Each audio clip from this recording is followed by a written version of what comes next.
Good morning from New York City. I'm sitting here noodling this morning, this recurring theme that's coming up.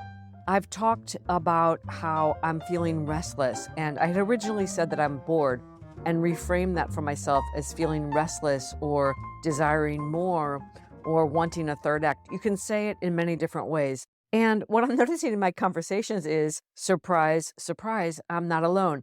What I find interesting is it doesn't matter what theme I'm talking about, whether it's loneliness or needing to be more patient and tolerant or forgiving or being indecisive and waffling, whatever it is, this is simply what life is all about. And these moments or themes or conundrums, they come and go in all of our lives. Now, why am I talking about that? Yes, of course, I'm stating the obvious, but why am I stating this? It's because I remember at one point, I was very much thinking about and reflecting upon grief.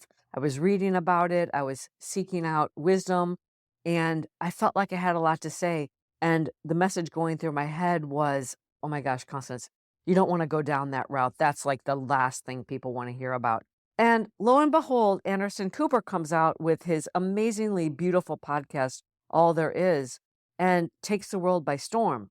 He had the cojones to address it, to be vulnerable about it. And listening to him speak and listening to all these amazing stories, it's like a fast and furious dose of empathy and the express elevator to your heart space.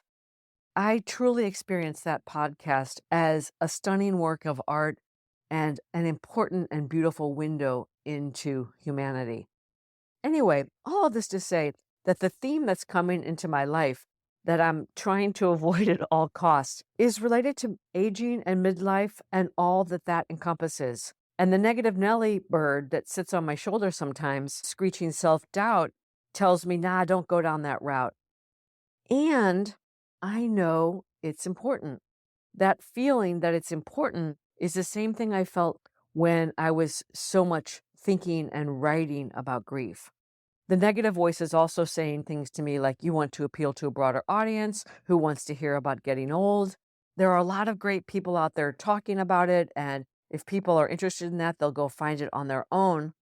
But this time I'm trying to think about it a little bit differently. I feel more inclined to share my process because the truth of the matter is, I am a 62-year-old woman. Actually, I'm about to turn 63 on May 21st.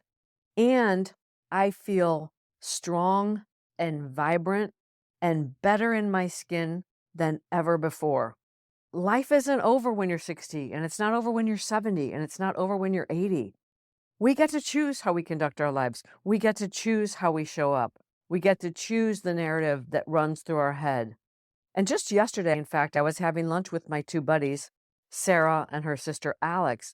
And Alex stated at the table, I'm never going to retire. And they were telling me the story about their father, who is vibrant and vital and working, and he's 90. This isn't all about working, but that is on my mind right now. If you haven't heard previous podcasts, I am looking for my third act.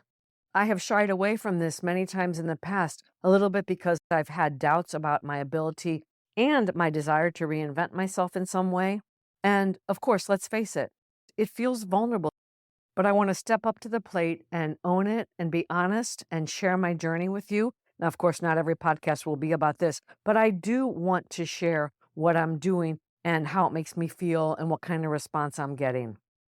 Yesterday at my lunch with Sarah and Alex, I was lucky enough to receive a reframe of my language and how to handle myself in an important meeting I'm going to be having. And I walked away feeling really encouraged.